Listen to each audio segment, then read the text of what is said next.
नमस्कार दोस्तों, आप लोगों का स्वागत है आपके इस प्यारे से और खूबसूरत से चैनल पर जिसका नाम है मजेदार इंस्टीट्यूट। इनऑर्गेनिक केमिस्ट्री के एक और बहुत इंपॉर्टेंट चैप्टर जिसका नाम है कोऑर्डिनेशन कंपाउंड आज शुरू करने वाले हैं। तो कॉपी पेन निकाल लें, बढ़िया से नोट बनाएं, जेई के सारे सवाल मजाक मजाक में बनाएंगे। ठीक है, चलो हेडिंग लगाओ, कोऑर्डिनेशन कंपाउंड्स। ठीक है, कोऑर्डिनेशन कंपाउंड्स।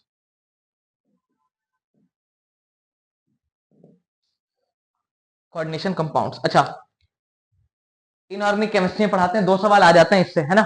एडवांस में 2-2 सवाल तक आ जाते हैं। जेईई मेन में कंफर्म 1 सवाल निश्चित है, कई आसान आता है। इनऑर्गेनिक केमिस्ट्री में अधिकतर चीजें आसान ही है। ठीक है, बस आपको नोट्स याद रहना चाहिए, रिकॉल होना चाहिए आपको। अच्छा, कोऑर्डिनेशन कंपाउंड पढ़ाने के पहले मेरे को आपको एडिशन कंपाउंड्स या एडिशन मॉलिक्यूल्स के बारे में थोड़ा सा कुछ जानकारी देना है। ठीक है, चलो लिखते चलो, हेडिंग लगा देंगे इसका, एडिशन कंपाउंड्स या molecules.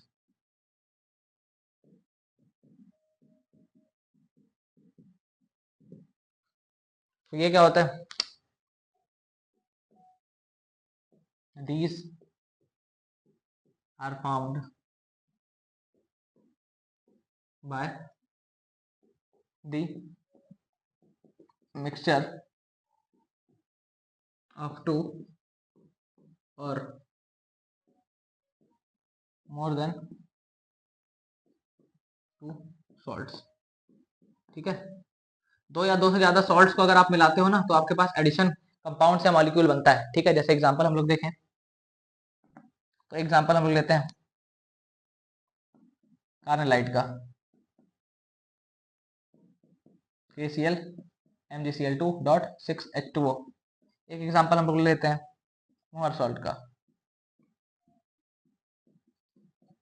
FeSO4 NH4 whole twice SO4.6H2O। ठीक है, तो ये सारे आपके पास क्या है?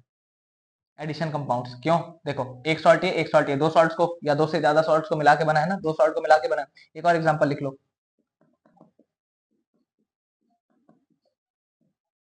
और KCN.FeCN होल ट्वाइस। ठीक, तो ये सारे हमारे एडिशन कंपाउंड्स होते हैं। कुछ नहीं करना है, दो सॉल्ट लेना है, मिला देना है, बन गया एडिशन कंपाउंड। ठीक, अब इसको दो कैटेगरी में डिवाइड किया गया है एडिशन कंपाउंड को। ठीक है, एक को बोलते हैं हम लोग डबल सॉल्ट और एक को क्या बोलते हैं? कॉम्प्लेक्स सॉल्ट्स, जिसके ऊपर पूरा चैप्टर बेस्ड है।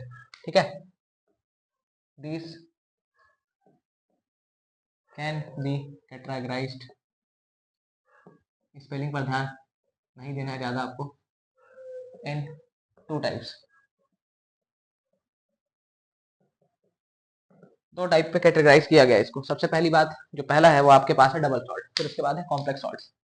पहले डबल सॉल्ट्स की बात करते हैं। डबल सॉल्ट्स, जी हाँ दोस्तों, बहुत सिंपल है। डबल सॉल्ट मतलब वो सॉल्ट पानी में घोलोगे तो अपनी आइडेंटिटी को बरकरार रखेगा। मतलब जिन जिन कंस्टिट्यूएंट आयन से बना होगा उन सब का ये टेस्ट देने वाला है, पॉजिटिव टेस्ट। भाई मैं एग्जांपल कराऊंगा, समझ में आ जाएगा, अभी मेरे साथ लिखते हुए चलो। ठीक है, धैर्य रखना है आपको। दी एडिशन कंपाउंड्स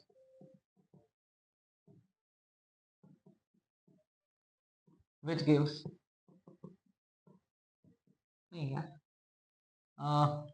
ये नहीं लिखते हैं। The addition compounds who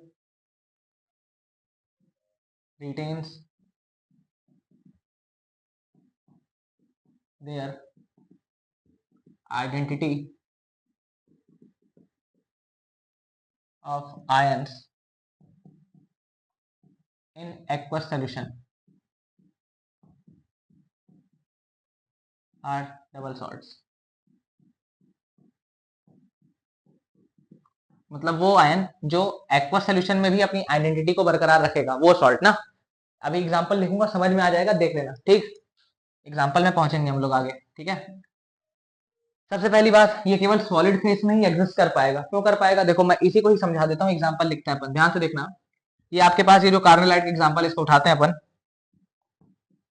KCl.MgCl2.6H2O। ये है, अगर आप इसको पानी में घोर दिए तो एक्वस आयन आपको मिलने वाला है। एक तो आपके पास K प्लस एक्वस आएगा। ठीक है, साथ ही साथ आपके पास क्या आ रहा है?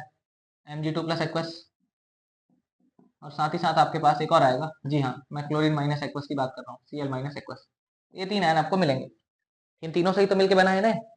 तो जब आप इसको पानी में घोलोगे तो देखो ये बना किससे है, पोटेशियम से, क्लोरीन से, मैग्नीशियम से, पानी भी है 6H2O, हाइड्रेटेड है ना। तो पोटेशियम, क्लोरीन और मैग्नीशियम तीनों की आइडेंटिटी देखो है पानी में, मतलब पोटेशियम एक्वस आपको दिख रहा है, Mg2 प्लस एक्वस आपको दिख रहा है, Cl माइनस एक्वस आपको दिख रहा है, मतलब आइडेंटिटी है उसकी पानी में, खोई नहीं है।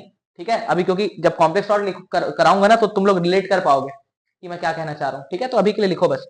तो ये देखो ये अपनी आइडेंटिटी को बरकरार रखा। अच्छा ध्यान से देखना, ये केवल सॉलिड फेस में एग्जिस्ट करता हुआ दिखेगा तुमको भाई, जैसे ही पानी डालोगे तो सॉल्ट रहेगा ही नहीं, तो घुल जाएगा ना, सीधे एक्वस बन जाएगा। ठीक है, तो they exist only in solid phase, केवल सॉलिड फेस में ही एग्जिस्ट करेगा। ठीक है, गर्मी बहुत है। अब ध्यान से देखना, अगर ये सॉलिड फेस में एग्जिस्ट करता है, एक बात और लिख सकता हूं मैं, क्या पता है कि आप चाहे पोटेशियम का टेस्ट करो, चाहे मैग्नीशियम का टेस्ट करो, या क्लोरीन का टेस्ट करो, तीनों का टेस्ट पॉजिटिव आएगा, ये टेस्ट देगा, मतलब सॉल्ट टेस्ट जो करते हैं ना ऐसे टेस्ट ट्यूब में डाल के, तो अगर आप टेस्ट करोगे पोटेशियम का, मैग्नीशियम का या क्लोरीन का, तो आपको तीनों का ही पॉजिटिव टेस्ट आने वाला है। तो they gives positive test of all of their constituents, अपने सारे कंस्टिट्यूएंट आयंस का पॉजिटिव टेस्ट देगा। अच्छा 100% आयोनाइज हो रहा है, देखो दे आयोनाइज कंप्लीटली।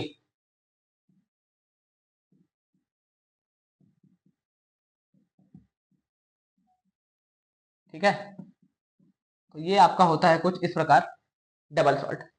ठीक, लिख लिए होगे इसको आई होप, है ना। वैसे भी यूट्यूब है, पॉज करके लिख लेना। लो मैं हट जाता हूँ, 3 उंगली ऐसे करके स्क्रीनशॉट भी ले सकते हो आप चाहो तो, बट यार नोट्स बना लो, नोट्स बनाना सबसे अच्छा होता है। ये डबल सॉल्ट। अब बात करते हैं सिंगल सॉल्ट, तो मैं इधर मिटाता हूँ। ठीक है,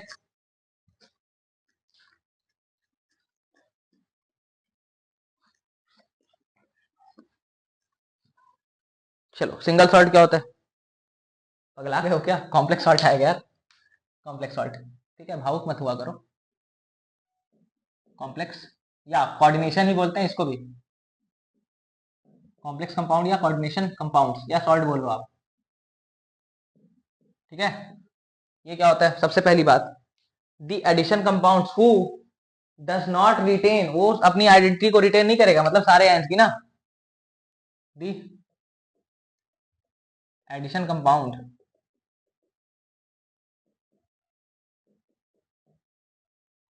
हु या विच, देख लेना भाई, मेरी इंग्लिश पे डाउट कर सकते हो आप भाई, इंग्लिश में यार कंटेंट पे डाउट नहीं कर सकते, क्या करें यार अब हिंदी मीडियम के बच्चे। ठीक है, the addition compound who does not retain all retain the identity of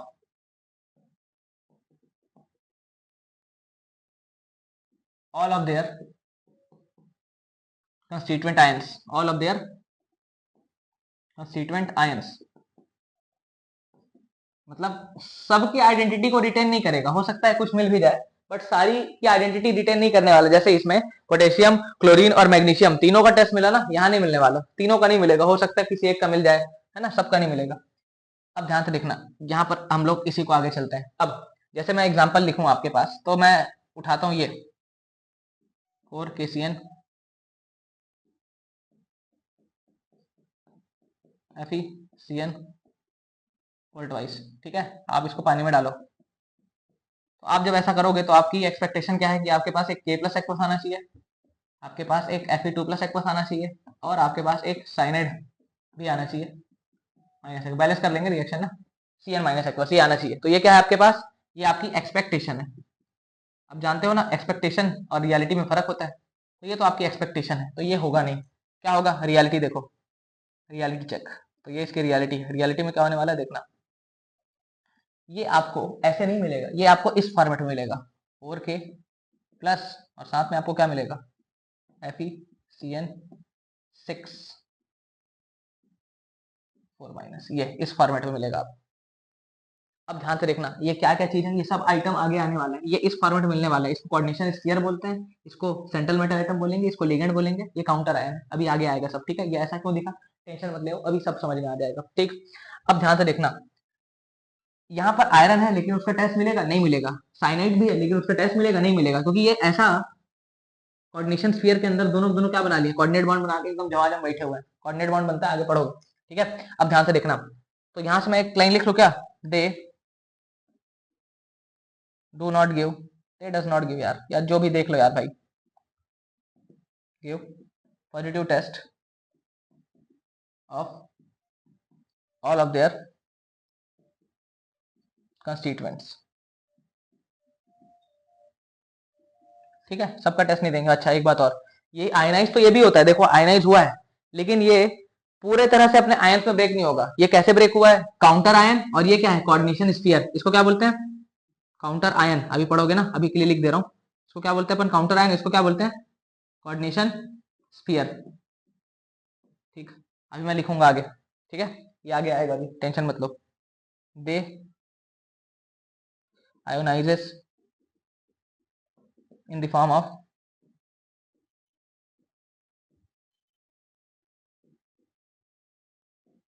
counter ion and coordination sphere, ठीक है, तो ये हुई बात। अच्छा थोड़ा सा और आगे चलते हैं इसी में, ध्यान देना, तो ये तो आपका जो कॉम्प्लेक्स सॉल्ट था ना, सिंगल सॉल्ट डबल सॉल्ट फिर सिंगल सॉल्ट, पागल पागल हो गए सर जी, डबल सॉल्ट और कॉम्प्लेक्स सॉल्ट, तो ये तो आप समझ गए कि क्या फर्क होने वाला है। जो डबल सॉल्ट होता है वो अपने आयंस में कंप्लीटली ब्रेक हो जाता है, पूरा मतलब जमाजम दिखा देता है, लेकिन ये वाला जो है ना, ये थोड़ा दिखता कुछ और है, होता कुछ और, ऐसे ही होता है जिंदगी में, धीरे धीरे आप समझ जाएंगे। तो भाई था तो ये कुछ आप एक्सपेक्ट किए थे, K plus aqueous, Fe2 plus aqueous और cyanide minus Cl minus aqueous आपके पास मिलना था, लेकिन ये आपकी एक्सपेक्टेशन है, ये आपकी एक्सपेक्टेशन पे खड़ा नहीं उतरा है, रियलिटी में ये कुछ ऐसा टूटता है, काउंटर आयन में और कोऑर्डिनेशन स्फीयर में, ठीक। फिर ये सारी लाइनें, तो ये आपका खैर एक तो डिफरेंस जैसा हो गया, बोर्ड में ये आ जाता है ना, लेकिन फिर भी जेई में पढ़ाते हैं, सारी चीजें हमको कवर करते हुए चलनी है। आगे चलते हैं, तो ये कॉम्प्लेक्स मेरे हिसाब से आप लोग समझ गए होंगे, अब इसी में बात करते हैं आगे, ठीक है, चलो मैं मिटा रहा हूँ, छाप लो ऐसे, 3 उंगली लगाओ, स्क्रीनशॉट कर लिया, चलो बढ़िया।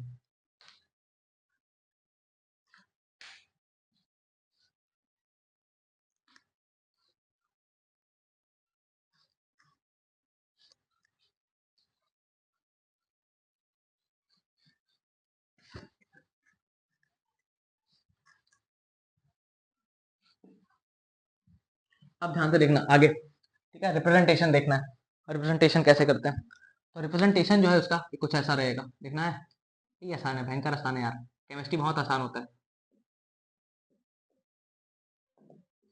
देखो रिप्रेजेंटेशन कैसे करना है, बहुत सिंपल है, अपन एग्जांपल लेते हैं, वही पुराना जो केस लिए थे ना, उसी का एग्जांपल ले लेते हैं, एक तो K4FeCN6 पोटेशियम फेरोसाइनाइड, सब पढ़ोगे अभी आगे, नाम हम कैसे लिखना है सब कुछ, ठीक है, ये हुआ।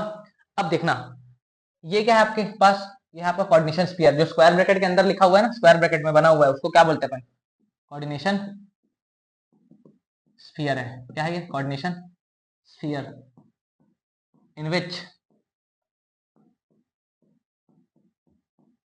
Coordinate bond is formed between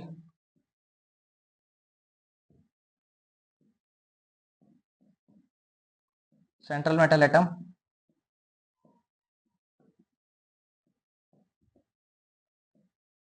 and ligand, सब आगे आएगा भाई, सेंट्रल मेटल एटम क्या होता है, लिगेंड क्या होता है, सब आगे आएगा, टेंशन नहीं लेना है आपको, ठीक है। अभी मैं बता दे रहा हूँ क्या होता है, देखो ये आपका हुआ आयरन, ठीक, ये आपका सेंट्रल मेटल, अभी कैसे बना है सेंट्रल मेटल, धीरे धीरे सब पता चलेगा, बस अभी के लिए मान लो इसी को central atom, central metal atom बोलते हैं।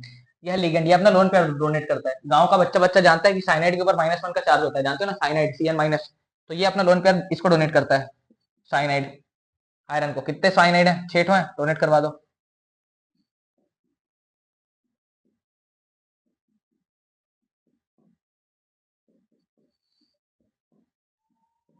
करा दिया, फिगर बना दो, ध्यान से देखना, अच्छा नहीं बना, चलो अब अच्छा, क्या अच्छा खराब, अरे यार बन जाना भाई, काय बेइज्जती करवा रहा है बच्चों के सामने, अरे अब जैसा बना वैसे ही बना देंगे। चलो, तो ये देखो, आयरन के ऊपर +2 का चार्ज होता है, इसमें पढ़ोगे आप आगे अभी। ओवरऑल चार्ज कितने का हो जाएगा, 4 माइनस का। कैसे, ध्यान से देखना। साइनाइड के ऊपर कितने का चार्ज होता है, -1 का। -1 -1 -1 -1 -1 -1 कितना हो गया, -6। 1 2 3 4 5 6। इसके ऊपर कितने का चार्ज है, +2। ओवरऑल कितना हुआ, -4। तो इसके ऊपर चार्ज कितने का होता है, -4 का। अच्छा, अगर 4 माइनस का चार्ज है, इसको बैलेंस करने के लिए किसी को आना पड़ेगा, आ रहा है ना भाई, देखो ये देख पोटेशियम। इसके ऊपर कौन सा चार्ज होता है, प्लस चार्ज, जानते हो ना, गाँव का बच्चा बच्चा जानता है। पोटेशियम के ऊपर कितना चार्ज होता है, प्लस का, 4k+। अब ये इसके चार्ज को बैलेंस किया, एक के ऊपर +1 का चार्ज है, तो 4 के ऊपर +4 हो गया ना, तो बैलेंस हो गया 4। तो ये जो चार्ज बैलेंस किया ना, इसको क्या बोलते हैं अपन, काउंटर आयन। क्या बोलते हैं इसको, काउंटर आयन। क्या बोलेंगे भाई, काउंटर आयन। ठीक है, ये आपका क्या है, काउंटर आयन है। अच्छा, अभी आप आगे पढ़ोगे ना, इनकी सबकी ज्योमेट्री भी आती है, हाइब्रिडेशन वगैरह होता है ना केमिकल बॉन्डिंग में, वैसी इसका सबका अलग अलग, आवाज आ रही है ना, हाँ, इन सबकी अलग अलग ज्योमेट्री आएगी। ठीक है, तो ज्योमेट्री का भी आपको ध्यान रखना है। अब ज्योमेट्री में अभी नहीं बता सकता, ऑक्टाहेड्रल वगैरह सब बनेगा इसमें, है ना, और बहुत ही आसान है। तो ये आपका रिप्रेजेंटेशन हुआ। अब मैं बात करता हूँ इसी में आगे, एक और क्लासिफिकेशन है, बट उसमें क्लासिफिकेशन नहीं, मैं सीधे तुमको करके दिखा दे रहा हूँ चीजें क्या करने वाले हैं। देखो, अपन और एग्जाम्पल उठाते हैं। जैसे मान लो एग्जाम्पल मैं लिखता हूँ यहाँ पर, ये लो, चलो, CuNH3, यहाँ पे 4 ठो, यहाँ पर SO4। ब्रेक करेंगे इसको, कैसे ब्रेक करना है सब समझ जाओगे अभी। चार्ज जो निकाला हो ना इसके ऊपर 2+ का, कैसे आया वो सब पता चल जाएगा, कैसे कैसे आगे सब पता चलेगा, टेंशन नहीं लेने का, मैं हूं ना।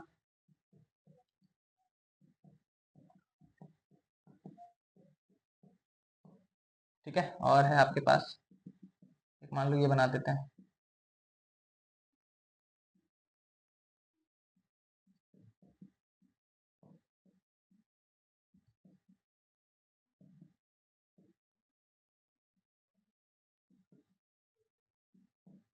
कॉपर ही ले लो यार। चलो, ध्यान से देखना, सब कॉपर को ब्रेक करना है। ठीक है, कैसे ब्रेक करेंगे, कुछ नहीं, काउंटर आयन से, ध्यान से देखना। अच्छा, ये बताओ, आप NaCl लिखते हो या ClNa लिखते हो, गाँव का बच्चा बच्चा यही कहेगा। ये अपन क्या लिखते हैं, NaCl, ऐसा लिखते हैं ना। कैटायन पहले आता है, फिर एनायन आता है। ठीक है, तो ये IUPAC का एक जनरल रिप्रेजेंटेशन है। पहले अपन को किसको लिखना है, कैटायन को। आप मन की आंखों से देखोगे, और अगर अपनी साधारण आंखों से भी देखोगे, तो भी पता है आपको, SO4 सल्फेट कितना का चार्ज होता है, 2 माइनस का। तो इसके ऊपर कितने का होगा, 2+ का, सीधे तोड़ दो। Cu यहाँ पर क्या है, हाँ, कोऑर्डिनेशन स्फीयर को ब्रेक मत करना, उसको वैसे का वैसे रहने देना। ठीक है, इसके ऊपर कितने का चार्ज आया, 2+ का, साथ में सल्फेट, उसके ऊपर कितने का चार्ज, 2-। ठीक, इसको कैसे करेंगे, Na कितने का चार्ज होता है, सोडियम के ऊपर प्लस का होता है सर, कोई दिक्कत नहीं, मतलब बाजू वाले के ऊपर कितने का होगा, माइनस का होगा ही, होना भी चाहिए।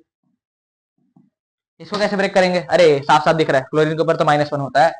भाई इतना थोड़ा बहुत पता होना चाहिए ना, सल्फेट के ऊपर 2-, सोडियम के ऊपर +1, क्लोरीन जनरली -1 पे होता है, जानते हो ना ये सब, हाँ, रेडॉक्स रिएक्शन। ठीक है भाई, वहां पर यहाँ पर क्या हो जाएगा,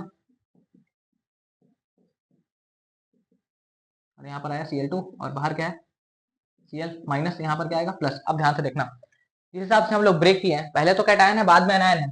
अच्छा, ये कैटायन आपको सिंपल दिख रहा है या कॉम्प्लेक्स, कॉम्प्लेक्स दिख रहा होगा, तो इसको अपन क्या बोलते हैं, कॉम्प्लेक्स कैटायन। कल की वाला कॉम्प्लेक्स नहीं है भाई, और ये क्या है, सिंपल एनायन। क्या है ये, सिंपल एनायन है ना, कॉम्प्लेक्स थोड़ी ना। अच्छा, इसमें कैटायन कैसा है, सिंपल कैटायन दिख रहा होगा, देखो, सिंपल कैटायन दिख रहा है, और एनायन कैसे दिख रहा होगा, एनायन कॉम्प्लेक्स है, तो क्या हो जाएगा, कॉम्प्लेक्स एनायन। ठीक, इसमें बात करते हैं, कैटायन आपको कॉम्प्लेक्स दिख रहा है, तो लिख दो भाई, कैटायन, कॉम्प्लेक्स कैटायन। क्या है, कॉम्प्लेक्स कैटायन। और एनायन क्या है, सिंपल एनायन। देख के ही बता देंगे ना आप तो। ठीक है, ये हुई बात आपके। और रिप्रेजेंटेशन कराते हैं कुछ लोग, ऐसा पढ़ाते हैं, बट उतना दिक्कत नहीं है ना यार, मतलब दिक्कत क्या, जरूरत नहीं है ना उतना। ठीक है, तो ये हुआ। अच्छा, तो ये रिप्रेजेंटेशन भी हुआ। अब हम लोग इसमें बात करेंगे, कुछ टर्मिनोलॉजीज यूज करेंगे ना हम लोग इस चैप्टर में, जैसे सेंट्रल मेटल एटम किसको बोलते हैं, लिगेंड किसको बोलते हैं, तो उसके बारे में बात करने वाले हैं। ठीक है, तो इसको आप लोग लिख लो, मैं मिटाता हूँ। चलो, 1 2 5 हो गया, चलो मिटा रहा हूँ।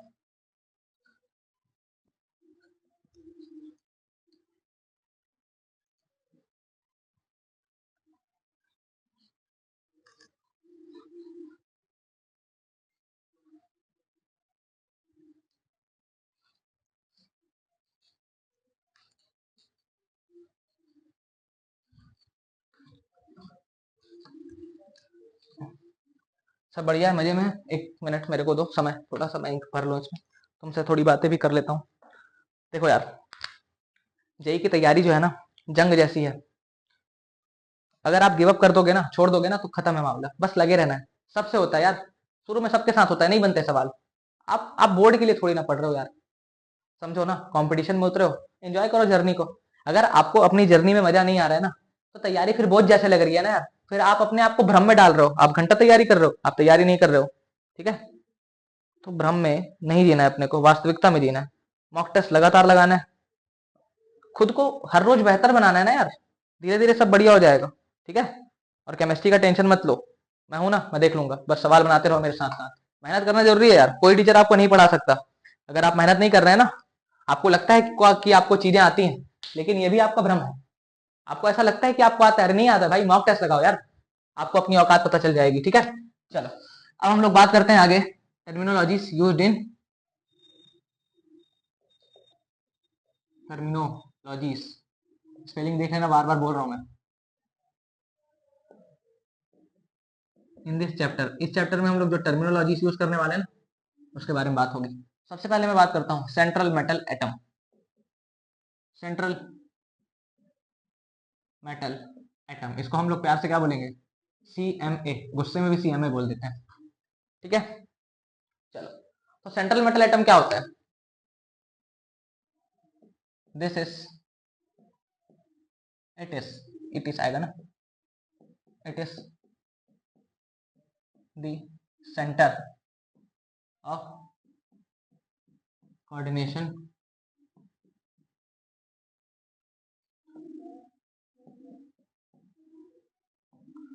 ये कोऑर्डिनेशन कंपाउंड का सेंटर होता है, ठीक है। जैसे एग्जांपल अपन वही किए थे ना, K4FeCN6, इसी को ले लो, या कॉपर वाला एग्जांपल ले लो, तो उसमें कौन हो जाएगा, कॉपर हो जाएगा।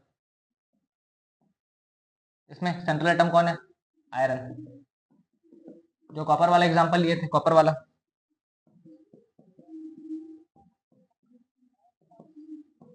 इसमें सेंट्रल मेटल कौन हो जाएगा, copper,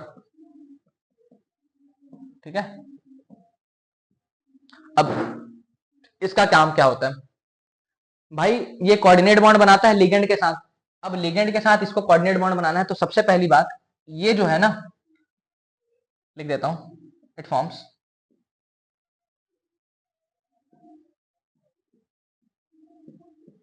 coordinate bond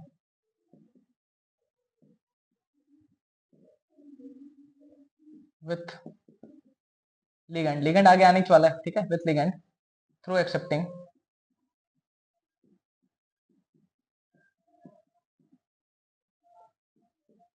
the lone pair. Lone pair accept करता है, या तो पाई इलेक्ट्रॉन क्लाउड भी एक्सेप्ट करेगा। पाई इलेक्ट्रॉन क्लाउड क्यों, इलेक्ट्रॉन क्लाउड ही लिख देते हैं, लोन पेयर और इलेक्ट्रॉन क्लाउड, ठीक है। अब इस एनर्जी बॉन्ड आगे आएगा तो इसके बारे में बात करेंगे, इलेक्ट्रॉन क्लाउड क्यों लिखा हूं, ठीक है, आगे पढ़ाऊंगा। तो it forms coordinate bond with ligand through accepting the lone pair और इलेक्ट्रॉन क्लाउड। ये क्या करता है, लोन पेयर को एक्सेप्ट करेगा और लिगेंड के साथ क्या बनाएगा, कोऑर्डिनेट बॉन्ड, ठीक है।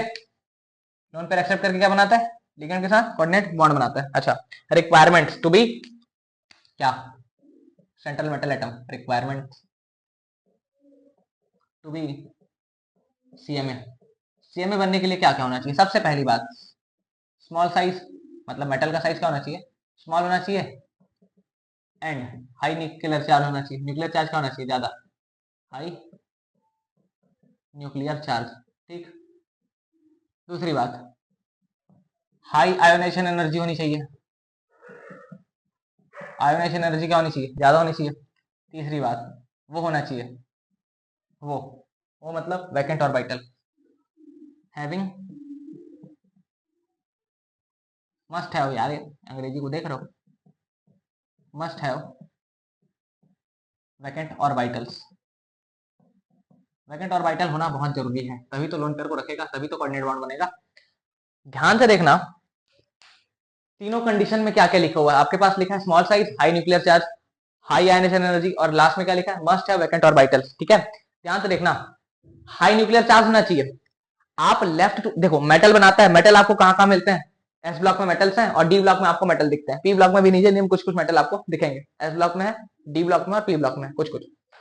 ध्यान से देखना, आप लेफ्ट टू राइट जाते हो तो जेड इफेक्टिव बढ़ता है, मतलब ये आपका एस ब्लॉक होता है, यहाँ पे ये दूसरा ग्रुप होता है एस ब्लॉक का, ठीक है। फिर यहाँ पर बीच में ऐसे डी ब्लॉक होता है पूरा, फिर यहाँ पर क्या होता है पी ब्लॉक, ऐसे आ जाता है ना। तो अगर आप लेफ्ट टू राइट जाते हो तो आपका क्या होता है, जेड इफेक्टिव बढ़ता है। तो भाई जो सबसे लेफ्ट में होगा उसका जेड इफेक्टिव तो कम होगा ना भाई, जैसे जैसे आप लेफ्ट टू राइट जाओगे जेड इफेक्टिव बढ़ेगा। तो यार इन लोग का जेड इफेक्टिव कम होता है। तो जनरली इन लोग ना सेंट्रल मेटल बनते नहीं है, बहुत कम बनते हैं, बहुत ही कम। जनरली कौन बनता है, डी ब्लॉक वाले। क्यों भाई, देखो डी ब्लॉक में सबसे पहली बात तो यार हाई न्यूक्लियर चार्ज होने ही वाला है ऑब्वियसली। क्यों, क्योंकि जेड इफेक्टिव ज्यादा है ना। कैसे ज्यादा है, अरे भाई 3D सीरीज, 3D में क्या आ गया, पुअर शील्डिंग, पुअर शील्डिंग आ गया ना डी का। अगर शील्डिंग पुअर है, अब शील्डिंग तो जानते हो ना भाई, अब वो भी बताना पड़ेगा। अरे यार प्रभु, शील्डिंग का मतलब होता है ये प्लस है न्यूक्लियस, ये इलेक्ट्रॉन, ये और इलेक्ट्रॉन, तो ये इलेक्ट्रॉन, ये इलेक्ट्रॉन और ये इलेक्ट्रॉन ऐसे है मान लो, ठीक है, शेल्स में। अब ये जो है ना, ये जो न्यूक्लियस है वो इस इलेक्ट्रॉन को खींच रहा है, और ये वाला जो इलेक्ट्रॉन है इस इलेक्ट्रॉन को रिपल कर रहा है। तो ये जो न्यूक्लियस है इस इलेक्ट्रॉन को जितने ताकत से खींचना चाह रहा है उतने ताकत से नहीं खींच पाएगा, क्योंकि ये वाला इलेक्ट्रॉन जो है इसको रिपल कर रहा है।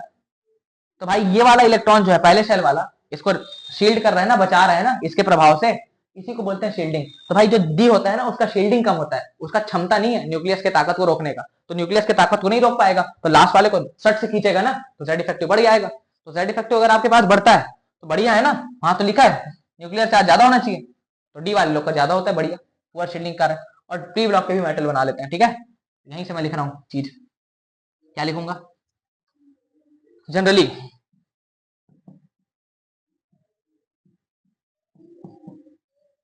D block metals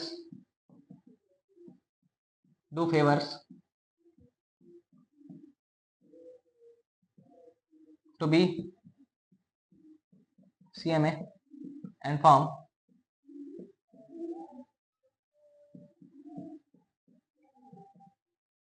coordination compound, ठीक है। तो जो डी ब्लॉक मेटल होते हैं ना वो सेंट्रल मेटल एटम बनना फेवर करते हैं और कोऑर्डिनेशन कंपाउंड बनाते हैं, ठीक है। तो ये हुई बात आपके सेंट्रल मेटल एटम की, इसको आप लोग लिख लो। फिर हम लोग चलते हैं लिगेंड में। लिगेंड भी बहुत इंपॉर्टेंट है, ठीक है। तो लिगेंड देखो क्या होता है, चलो मिटा रहा हूँ, ठीक है। चलो 1 2 3 हो गया, समझ में आ रहा होगा यार, बहुत बहुत आसान है, ज्यादा कुछ नहीं है। अभी तो केवल चैप्टर का माहौल बन रहा है, अभी चालू नहीं हुआ चैप्टर ढंग से।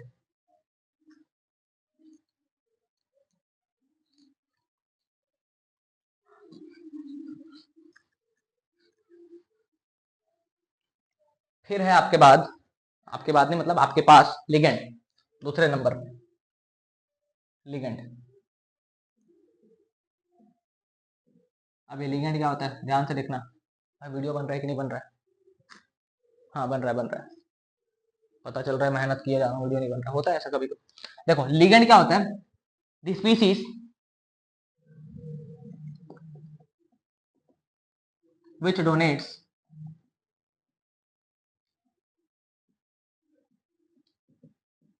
the which donates दी क्यों लगाना, सीधे लिख देते हैं, which donates lone pair और electron cloud to CMA and forms coordinate bond and forms coordinate bond with CMA। मतलब वो क्या करता है, सेंट्रल मेटल एटम को लोन पेयर किया, इलेक्ट्रॉन क्लाउड डोनेट करेगा और उसके साथ क्या बनाएगा, कोऑर्डिनेट बॉन्ड। अबे सिंपल है ना भाई, देखो जो सेंट्रल मेटल एटम है उसके पास वैकेंट ऑर्बिटल है, वैकेंट ऑर्बिटल है, और साथ ही साथ उसको क्या बनाना है, अरे बनाना नहीं है, वो लोन पेयर एक्सेप्ट करेगा क्योंकि ये डोनेट करेगा ना। लिगेंड क्या करता है, लोन पेयर डोनेट करेगा, जो सेंट्रल मेटल एटम होगा वो क्या करेगा, लोन पेयर को एक्सेप्ट करेगा। लिगेंड क्या करेगा, लोन पेयर डोनेट करेगा, सेंट्रल मेटल एटम एक्सेप्ट करेगा और कोऑर्डिनेट बॉन्ड बन जाएगा। जानते ही हो ना कोऑर्डिनेट बॉन्ड कैसे बनता है, लोन पेयर को शेयर करने से, डोनेट करने से। भाई लोन पेयर एक आदमी दे देता है, दूसरा जो मेटल हो या कोई और कंपाउंड या कुछ भी, जिसके पास क्या होना चाहिए, वैकेंट ऑर्बिटल। वैकेंट ऑर्बिटल होगा तो लोन पेयर को रख लेगा ना, लोन पेयर रखा मतलब कोऑर्डिनेट बॉन्ड बना। देखो कोऑर्डिनेट बॉन्ड जो है ना वो बनता बस थोड़े अलग तरह से है लोन पेयर डोनेट करने से, लेकिन उसकी जो हरकतें हैं ना वो कैसी होती है पता है, कोवेलेंट बॉन्ड जैसी, ठीक। चलो अब यहाँ पर बात करते हैं हम लोग आगे। अब देखना ये आपके पास है मेटल, मेटल के पास क्या होता है, वैकेंट ऑर्बिटल। ये है आपके पास लिगेंड, लिगेंड के पास क्या होता है, ऑर्बिटल हैविंग लोन पेयर, तो ये इसके पास लोन पेयर है। तो ये अपना लोन पेयर किसको दे देता है, मेटल को देता है। ठीक है, ध्यान से देखना, ये क्या है आपके पास, वैकेंट ऑर्बिटल, ये है वो वैकेंट ऑर्बिटल, ये क्या है आपके पास, ऑर्बिटल हैविंग लोन पेयर। ठीक, ध्यान से देखो, ये मेटल क्या कर रहा है, लोन पेयर एक्सेप्ट कर रहा है, मेटल क्या कर रहा है, लोन पेयर एक्सेप्ट कर रहा है, तो ये किसके जैसे बिहेव कर रहा है, बिहेविंग एज लुईस एसिड। जानते हो ना ये बात, जो लोन पेयर एक्सेप्ट करता है उसको अपन लुईस एसिड बोलते हैं, बिहेविंग एज लुईस एसिड। अच्छा, ये क्या कर रहा है, लोन पेयर डोनेट कर रहा है, तो ये कैसे बिहेव कर रहा है, बिहेविंग एज लुईस बेस जैसे बिहेव कर रहा है। ध्यान से देखो, लुईस एसिड और लुईस बेस के इंटरेक्शन से ही तो कोऑर्डिनेट बॉन्ड बन रहा है ना, ये लुईस एसिड ये लुईस बेस, इन दोनों के इंटरेक्शन से ही तो कोवेलेंट बॉन्ड बन रहा है। तो यहां पर मैं खोपचे में लिख दूं क्या, इन्वर्टेड कॉमा में, ये जो कोऑर्डिनेट बॉन्ड बनता है किसके किसके बीच, सेंट्रल मेटल और लिगेंड के बीच जो कोऑर्डिनेट बॉन्ड बनता है वो लुईस एसिड बेस इंटरेक्शन का ही एक रिजल्ट है। ठीक है, तो हम लोग लिखने वाले हैं this coordinate bond is a result of Lewis acid base interaction between CMA and ligand। ठीक है, तो ये हुई बात लिगेंड की। रही बात कोऑर्डिनेशन स्फीयर की और काउंटर आयन की, तो उसका तो फोटो में ही बता दिया था मैं क्या होता है। अब हम लोग अगले लेक्चर में क्लासिफिकेशन ऑफ लिगेंड्स पढ़ेंगे, तो चार्ज के बेस पे क्लासिफाई करेंगे, डायनेसिटी के बेसिस में क्लासिफाई करेंगे, और भी वगैरह वगैरह और तमाम चीजें हैं। ठीक है, तो आप लोग बढ़िया से नोट्स बनाओ, वीडियो फॉलो करो, सब सवाल होगा यार, देखो आराम आराम से बनेगा। हम लोग केमिस्ट्री के भरोसे सेलेक्ट हो जाएंगे, सिलेक्ट होने के लिए केमिस्ट्री पर्याप्त है, क्योंकि मैथ्स और फिजिक्स में आप थोड़ा थोड़ा नंबर भी ले आओगे ना। देखो इस बात से मैथ्स का टीचर भी डिले नहीं करेगा, डिले बोलेंगे क्या बोलेंगे पता नहीं, मैं पागल हो गया हूँ क्या आज, नहीं ऐसी बात नहीं। आपके जो मैथ्स के टीचर होंगे ना वो भी इस बात को मान रहे होंगे कि यार केमिस्ट्री का जो सब्जेक्ट है वो मैथ्स और फिजिक्स की तुलना में आसान होता है भाई, नंबर लाना आसान है, और तीनों का पेपर जो है वो बराबर नंबर का होता है ना।